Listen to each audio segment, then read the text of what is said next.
I've gone live. No. Or it's like rotate device back. Oh no, if it's gone live like that, does that mean it stays like that? Oh no, I've done that. I'll do it that way round. I'm gonna have to do it that way round, guys. How are we gonna fit in? Oh my God, what have I done? Morning, everybody. Oh, He's a that's plonker annoying. already. Oh no. Everyone knows to check the orientation of your camera before you go live on YouTube, but you haven't done it. So you're going to get half faces. Oh, that's so annoying. Well, get over it because it's boring for people to listen to this on Sorry. podcast. Hi, everyone. Just get over it and move on. We're the wrong way round, and it's Mark's fault. Which is quite apt, because today we're going to be talking about things that just are pissing us off. Just generally. You're going to have to move closer to me because I've got half a head. I think we need a bit lower at the top. We've got a lot of headroom at the top. Sorry if you're listening on podcast. We will sort this out in a minute. We've never done this in all the years that we've done this. Okay, so Mark thinks my live that I was just doing was very confusing. Who was there and understood what they have to win and what they have to do to win one of these fucking awful cards? Did everybody understand? Was my instruction clear enough? Did you make it clear that anyone who's already following is also entitled? So anyone that is following Coffee Moaning... I mean, I'm sure you're literally gagging at the gills for one. We're using full parenting skills in using bribery and corruption to get people against their will to follow our new Instagram account, Coffee Moaning. And we are offering this fucking terrible card because 5 people who follow us will get a chance to win a signed card for themselves or for their nan or their granddad or their Auntie Bob, Uncle Bob. Shoshana, I did, but everyone that saw that live is already following. But... yeah, whether you're newly followed or you're following... How will people who aren't following because we don't know, do we? It's whoever's following... How will people know to watch the live? Because I'm going to put it on my stories. So anybody that's following us by 11 o'clock tonight will be in charge. So no one who was notified of the live this morning... Everyone who was notified of the live this morning who saw it already follows? I don't know what you're talking about, so we Everyone who knew that there was a live this morning already follows? No. New people have followed this morning because they came over from my Instagram. Did you do something on your Instagram? I'm really, really bored now. Anyway, welcome everyone. On. Welcome to this live YouTube film. God, this is so disconcerting. It's stressing me out, but we can't stop. Welcome if you're listening. It's been a weird couple of days, hasn't it? I've been charging at the Holly and Phil story like a nutcase. And you guys have been absolutely brilliant with all of your observations. And thank you for keeping it kind. I mean, there's been a few moments where people have lost their shit, gone a little bit rogue, gone a little bit kind of Wild West on us. But I think by and large, but what I've been really encouraged by is by and large, people have, even if you've disagreed, people have stayed on the right side. I mean, I've had to step in on a few occasions, have stayed on the right side of that word, which we are going to talk about in a minute, being kind. But because I spoke to you yesterday, didn't I, after you'd done the live, and you'd said how somebody had said, the important thing is that we're, totally kind throughout all of this. Yeah. And you said, well, not really.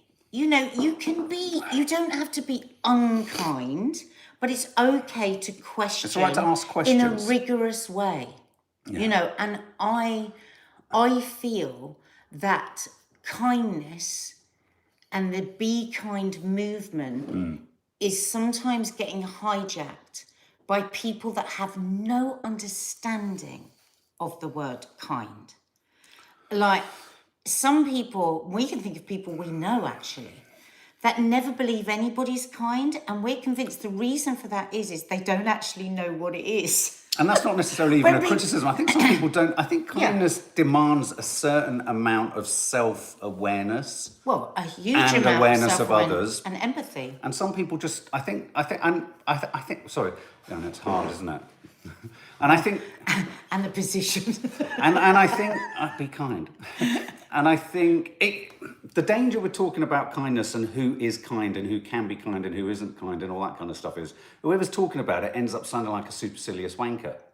Do you know what I mean? It's very difficult not to talk about it without sort of saying, oh, but this is the gold standard of kindness. Whilst we're gibbering for a bit, tell us what your understanding of the term kindness is. Because, Well, but first, but whilst they're pitching in with that, I just wanted to say a bit about Holly's speech yesterday. yeah, what did you think? Well, I think she had absolutely no choice. Yeah. I think it was a legal letter, and I think she was in the most unholy of positions, and I think whatever she said would have been picked apart. I don't necessarily think that. How can she say what she really thinks? She was between a rock and a hard place, because to be completely genuine will cause all kinds of shit. So that would have been an incredibly scary morning for her. I can't even imagine waking up, getting to the studio, facing everybody, makeup, just the whole thing. When I just think, God, what am I in comparison? I'm a Z-list TV person who's kind of, some people know. But to be that much in the spotlight, where really every single thing is going to be analysed to fuck. What else can you do than have a lawyer, the legal people write it? And I think that, I suspect when I first watched it, I just thought, well, well done. She's very professional. She's got it out there. And what choice did she have? She's not going to be able to really stand there and just give a genuine, stream of consciousness. But it's interesting because, and that was my first instinct when I watched it. But then as you look around, and it's our job to look around because we do Coffee Moaning, where people plugged into the news. My job on Loose Women is about the news, all of that. When you start to see the analysis across the board, you start to question everything that you thought. You go, oh, well, was the sharp intake of breath this, and in fact, it validates everything that I thought before, which is that no one was going to get this to a place where a huge amount of people weren't going to criticise it. But having said that, I go back to what I said on the very first day of all of this, because Philip is the disgusting one to me. He's a disgrace to lie to everybody the way that he had to admit it, or everything that's gone on since. And I've made that very clear how I feel about Philip. Yeah. But right at the beginning, the day after Philip had given his statement, so many of the papers ran with, and remember, I don't know Holly, she's not a friend. I've said hello to her a couple of times in the corridor. I genuinely don't know her or know anything about her. But the next day, it was all, Holly Willoughby gets what she wants. So many nasty things said right across the board about how she just wanted to get Philip out, and she wanted the sofa, and she wanted this. How does anybody know that? And then last night, I turned on, what's that channel called? Live Talk. Talk TV, isn't it? Talk TV. Kevin O'Sullivan, I think he's called Kevin O'Sullivan, dark, sort of wavy hair journalist. Yeah. I couldn't believe what I was listening to. 5 solid minutes of the bitchiest, nastiest, most pernicious, horrible diatribe on what Holly was. But you know what I heard all the way through it? Utter misogyny. Bitchy men. And I said to Mark this morning, do you know what? It feels like at the moment, we've got this wave of incredibly bitchy men.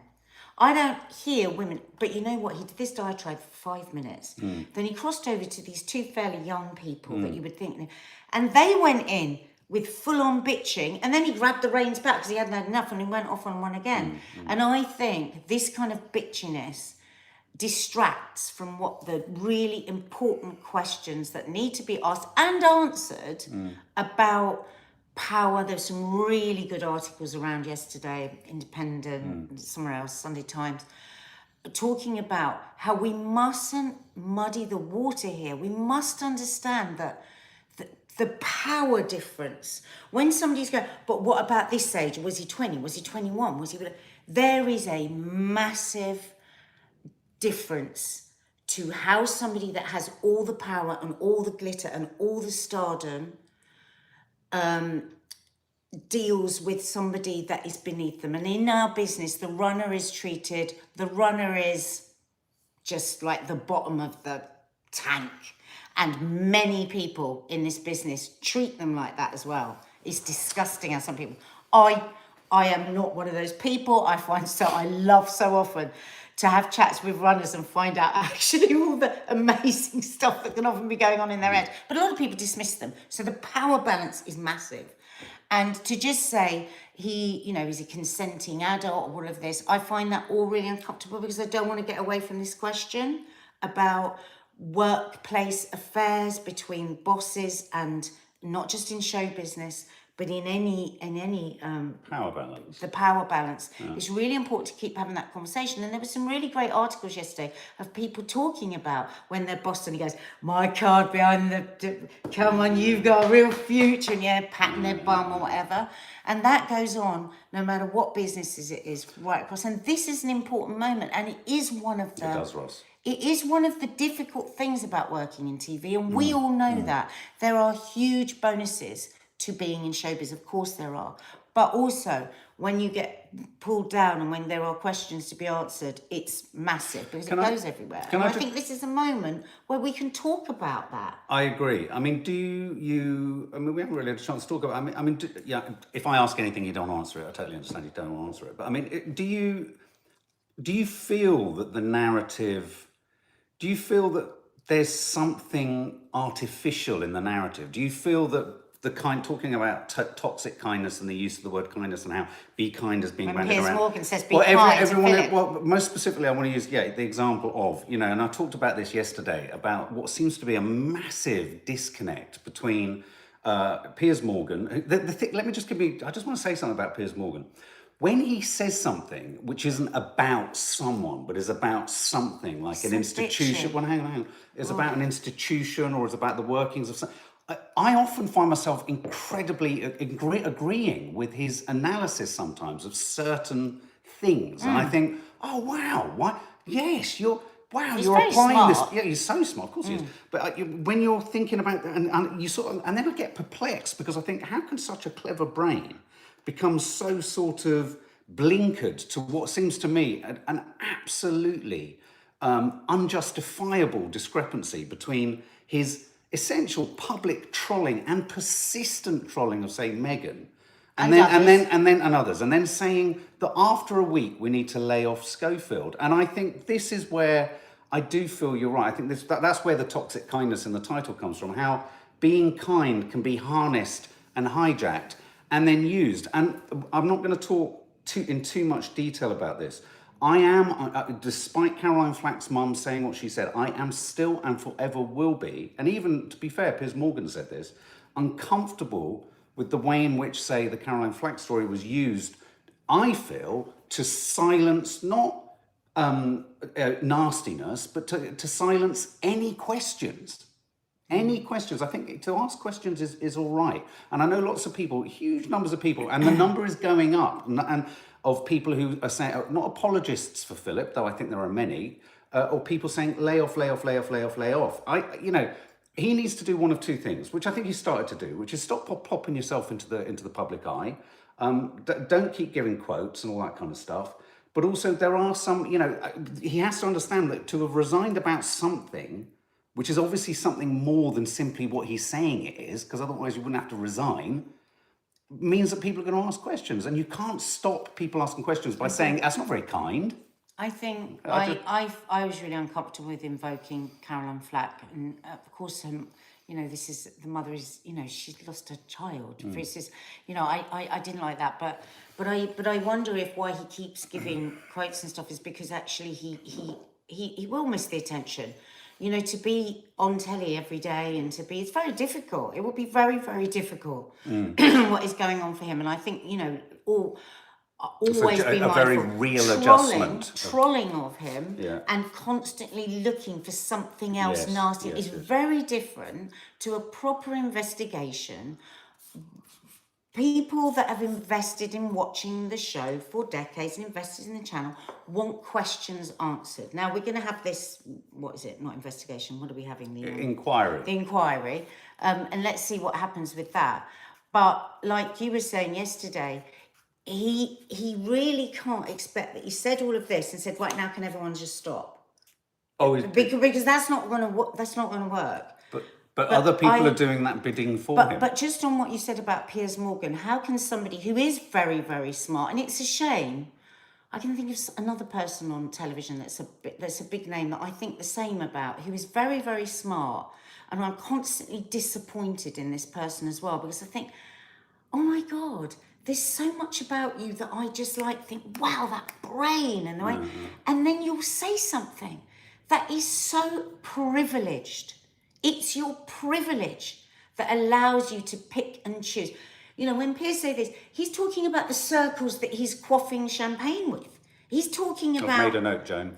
He's talking about, these are people that he's going to be at a dinner party with, or he's going to be standing at a cocktail do with, or he's going to be...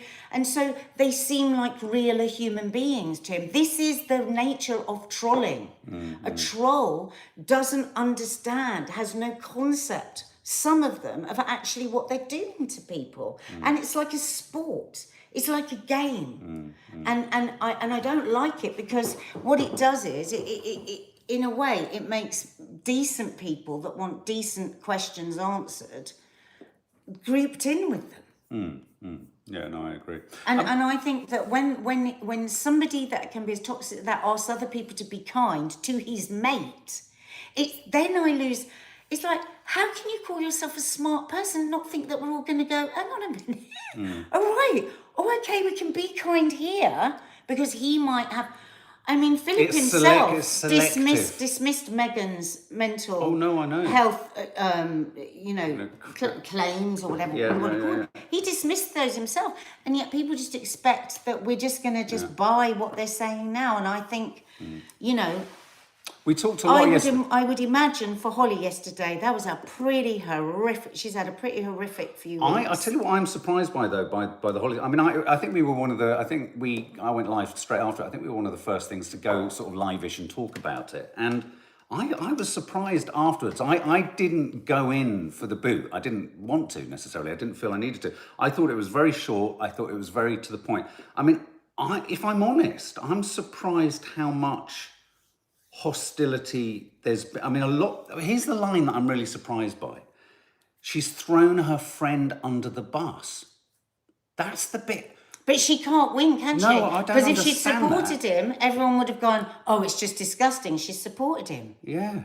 It was interesting, because there was an analysis by psychologists and body experts, haven't there? Yeah. And they were taking line by line, decoded what she was really saying. And it was very strange the way she moved over to they. Everybody was saying that, wasn't it? People were inferring it was a sort of gender fluid. No, but actually, what the psychologists are saying is that it was the way of distancing herself from him, and then, but that makes it sound almost like Holly was up all night, working out how she could do that. I mean, I personally think my feeling on it was that she shouldn't have appeared at all.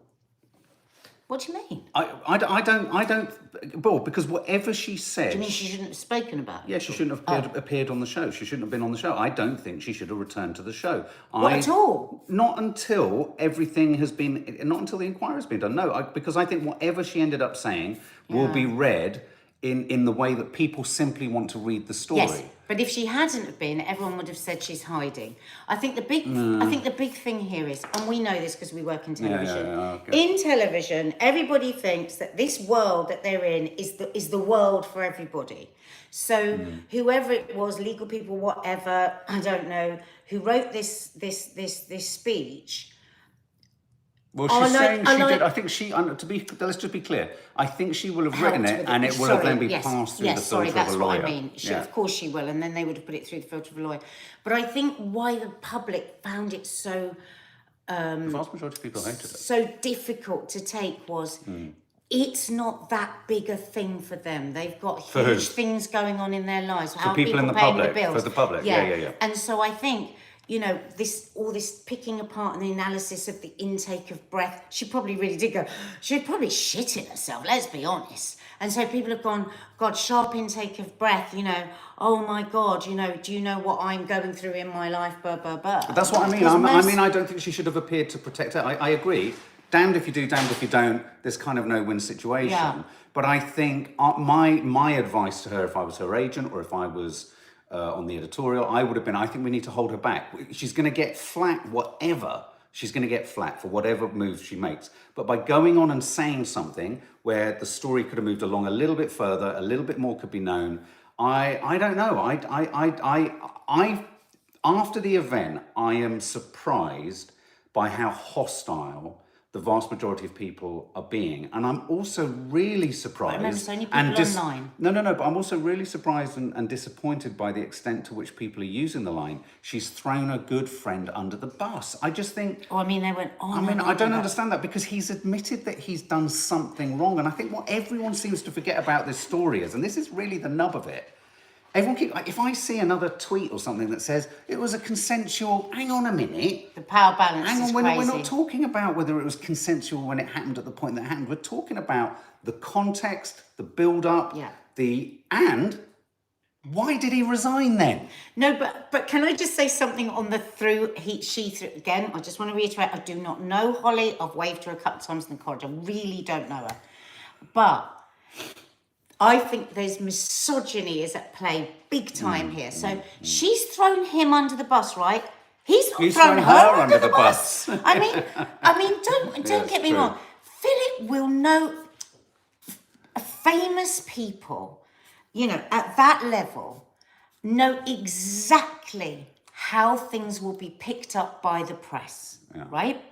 So when he left, and with his first statement, the fact that he didn't mention Holly or say, I'm ITV and I have decided that it's time for me to leave, and I'm so sad to leave Holly that has always been supporting me. He said nothing of her.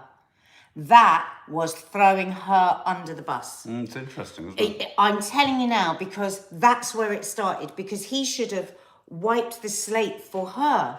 If it had been me, for instance, on a show where I'd done something really wrong, I would know absolutely that if I left without saying something about my partner, there would be a shadow over my partner. I would say, I'm devastated to leave. But he didn't say, the only time he's spoken about her was to say, I texted her and she didn't text me back. That is throwing you under the bus. Yeah, no, I agree. I think it's really curious how... If Kay had said that about me, and said, I texted Nadia, when I suddenly left it, but she didn't text me back, that would have been like, well, she said that. No, I entirely agree. And I think it's really interesting that she's once the one again, left picking up I think we shit. have this idea that we've moved on from this sort of misogynistic. And so this is the thing. And the word that keeps being harnessed, or hijacked, is kindness. Be kind, be kind. And it's really weird that so many people will use that term about things, be kind. And what they're actually saying is, they're saying it in such a bitter, tight-faced, horrible, manipulative, targeted, and actually unkind fashion. So it's become toxic. It has become really toxic. And I just find the hypocrisy. We were talking yesterday. Go check out yesterday's Coffee Money, because we were talking, or I was talking about how it's really important for all of you and all of us to forever ask. Let's imagine we're in a media lecture. Start to unpack the way in which the information is being sent to you. I mean, obviously, lots and lots of people, probably people are thinking, why are you not talking about this? Lots and lots of people feel that this whole story is cloud cover for all of the shit that's going on with the government's COVID inquiry, covering up what's happening with the Ukraine war. The papers are perhaps not wanting any attention on the Prince Harry just arriving in court, though, of course, there was a lot of news about that yesterday because he didn't turn up in court. No, he didn't yesterday, but he did today. Oh, so he's just late? He was due, it was a late by a day because it was his daughter's birthday. So yes, there can be there's always the idea that something in the news is not being focused on, and this is a convenient distraction. Red meat, red meat, red meat, red meat. All news is red meat. All news by the papers is throwing you in one direction to avoid you facing another direction. But can I just say quickly on that, talk about privilege. Who? I didn't come to court because it was my kid's birthday. Oh, I know, it's ridiculous. I'm thinking, how does he think that comes across to people that might be running 3 jobs? Yeah, no, and have to miss their kids? I know. I mean, well, really? the judge wasn't happy, so it's very unlikely that that's going to run his way. So yeah. God. But anyway, yeah, no, I was surprised. I was surprised by the hostility. I mean, I think whatever Holly said nothing was gonna work. Nothing was gonna work. And yes, I mean, okay, you know, nothing she said was gonna meet whatever the story is. I just don't know, where is this story gonna go next? I'm fascinated to know what the next sort of big move's gonna be. What do you think it's gonna be? I mean, like you said, the inquiry is being done by very friendly people. So, I mean, it's like everything in life, isn't it, that we see? Like you say, some other red meat will be tossed, and then, you know, people will move on to that and feed on that. But what I want out of this, what do I want out of this? What I want is that the next time somebody that really has the power to, what's the right way to say this? Influence? I don't think bosses should be, I think in the workplace, I think there should be rules and regulations about that. Yeah. I do. And I know that's difficult because sometimes, you know, I just think it protects people. I mean, every time I have a conversation with a group of women about life, you know, through their career, every single one of them has a story about the power balance and how they've been put into a situation at some point where and the idiot 9 times out of 10 thinks that the person is actually attracted to them. Highly unlikely. Well, I think yeah, harassment in the workplace, you know, pressure. We've all been in that. It's lower than you see. You know what happens when you're younger? I'm just thinking about situations that I've been put in, right? And I've told you before about the big record producer guy that leapt on me. And I was so shocked. I was so shocked. And I can see, if this ever came out retrospectively, I've said this before, and people would say, well, where were you? And what was the time? And what address were you at? And what had happened before? And every single answer to my question, people would be able to go, well, how stupid is that? And but I am telling you now, I have never been so shocked. I genuinely thought that person, how stupid was I? I was young, liked me and thought that I was interesting and entertaining, and it never entered my head that he fancied me or had ideas on me. And I think that he couldn't have been more shocked when I told him that wasn't the case. So delusion is a thing. Adrian Waters, I like listening to your views on most topics, issues, but I'm not with you on this one. Unless Phil has groomed this guy, then all he's made is a massive error of judgment or a mistake. You've honed in on precisely the point of the story, I think, which is we don't know. And that's why questions are being asked. Yeah, and exactly. Unless we find out, and he's left things in an ambivalent situation because he's made a dramatic decision, and let's be clear, ITV has said it was his decision, he's made it his decision. So why, if it was just an error of judgment or a mistake, why has he made such a major decision to leave? And because there's all these question marks around it, I hear what you're saying, that's the very point, and that's what I've been saying all along. It is about whether he groomed, and it is about also whether there's a climate from that grooming of taking advantage of his position of power. Across the business. But you know what I would say to that as well, and thank you for messaging, is that it's funny, isn't it? Because all that we've heard over the weeks is, and you know, this is a big thing that everyone's about Holly, you know, all the loose women, you know, why didn't people ask more questions around the rumour? That's what everybody is saying about the entire building. So now the questions are being asked. People want it to stop. But it's weird, isn't it? But it's weird because within the corporation, everyone, you know, young producers, every single person has got a gun pointed at them saying, why didn't you ask more questions about the rumours? And it's like... And now they're being asked, people don't want them asked. But it's kind of the same thing that we could say outwards to people that are saying this. Is say, well, it's the same thing. It's like, why aren't we asking the questions? If the statement has brought up all these questions, then they have to be answered. Well, there you go. There you go. Rachel S., what did you say? I think he resigned because before the story broke out, he was on the cover of newspapers for weeks leading up to that point. It must have been so much for everyone on the show. Rachel S., I tackled Yes, that yesterday. too noisy. Yeah, Too around noisy, the yeah, show, but it couldn't yeah. be much noisier than it is now. Yeah. It couldn't be much noisier than it is now. But I suppose they think there'll become a point where the boil will be burst, and then they'll get back to cleansing the wound, and then a plaster will go over it, and then people will forget about it. Yeah. That's what I suppose has got to happen now, really. Absolutely. That's the next bit. Okay, well, just quickly, just want to sing happy birthday to Joan Williams. Bless you. You've been trying to get your birthday noticed, and I think it's past, so I think it's belated. So, Happy birthday to you. Happy birthday to you. Happy birthday, birthday, dear. Joan Williams. Happy birthday to you. Happy birthday, Joan. Welcome to all you new members who've joined or have received a gifted membership. And also, I told people over on my stories that I was going to ask you a question today off the back of the news, and I swear to you, he has no idea what's about to happen. No, what is it? It was funny, actually, because you're so annoying. Just before we went live, you pulled up a news story about sleep divorce. Yes. You've got a sixth sense. So that was what I was going to talk to you about today. When? No. Oh. Are we doing it? Well, in the past when we've spoken about this, there's always been this, like, you get very upset. You see it as the beginning of the end of a relationship, right?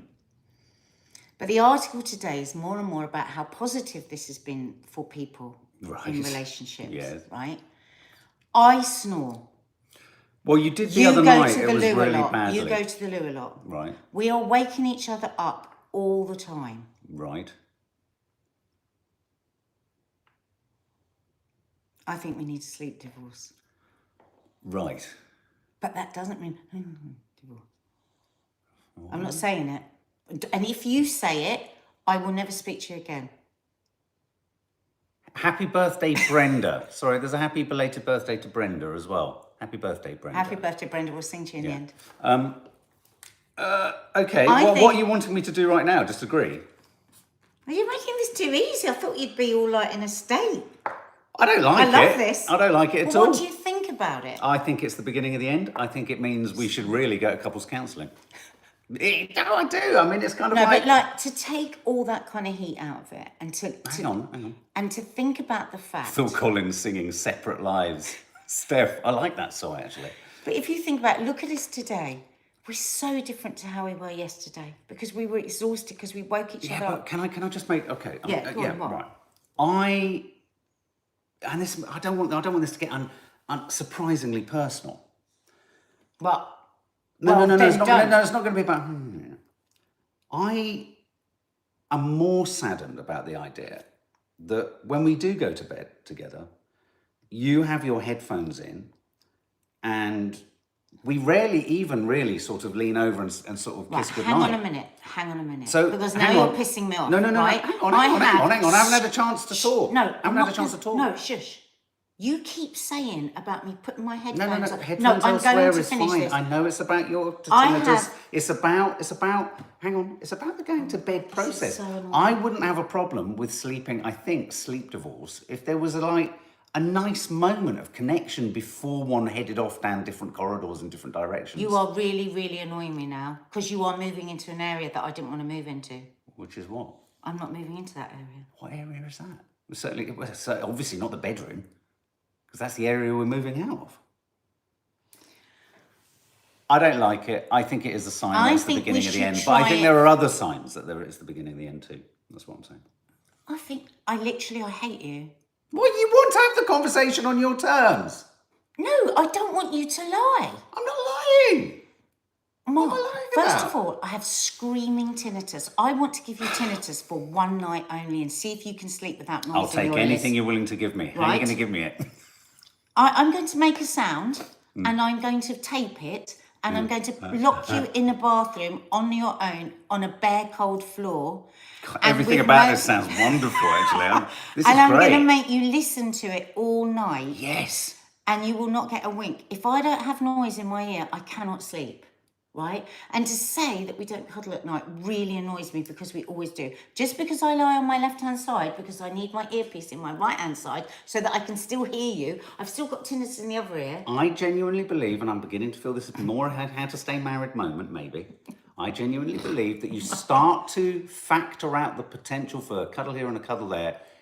A distance will creep in, babe. It becomes a legislated and scheduled intimacy, and I don't like that. I'm not talking about that. I'm talking about at the point that one goes to sleep somewhere else. Let's see. One of the loose women does it. She says it's been amazing for everything in her life. Really? Oh, okay. Right, okay. That's good to know. Anyway, there you go, guys. We're agreeing to disagree. So let's sing happy birthday to Brenda. I think we should try it for a month and report back. A month? We can vlog it. Oh, vlog what? Vlog what? The difference. You lying on your back with your earphones in. That'll be interesting. You're being very Happy birthday to you. No, we're not going to. No, birthday. you've got to start it properly, not when I'm in the middle of talking. We're Not singing very it to nice for Brenda. Brenda. If I'm still arguing with you and you start singing happy birthday So we're on to a Brenda. What? Hang on a minute. I feel like you've made the decision on sleep divorce, and this isn't a No, I haven't. conversation. I'm not doing it, even if you asked me to. A month, thanks, Bloopy. I'm not doing it. Bloopy, a month. I'm not going to do it. Because it's only a month that you can see results. I tell you what. I tell you something that I think could happen is that we could have different duvets, separate duvets, 2 single duvets, so we're not fighting for the duvet. I think that would be different. I never fight for the duvet. You, babe, you wrap it round your foot. Maybe it's because I've already got it. You wrap it round your foot and you wrap it round your shoulder. Do I? Yes. Oh, sorry. And to be fair, you've got your headphones in for most of the night, so you're not that disturbed by that much else. And you are waking up. And actually, to be honest with you, Nanny Di is who wakes us up at the weekends. So She might have to go back sleeping downstairs. I think, Mum, you're going to have to go back in the doghouse. Oh, God, Nanny died. That going to the toilet wakes me up every... Because I actually, since I've been taking my saw palmetto, I'm a man of a certain age, I haven't been going to the loo as much at night. Saturdays I'm always knackered because Nanny Di's got up I think you're using things as an excuse, because I actually don't get up and down as much as you think I do in the night anymore. I just think you want your bed to yourself. Said the Bishop's the actress. Anyway, on lots of love. Brenda. 1, 2, 3. Happy birthday to you. Notice how soft Happy it'll be. birthday to you. Happy birthday, dear Brenda. Happy birthday to you. Guys, Love you guys. Hope you enjoyed that. Please subscribe and like.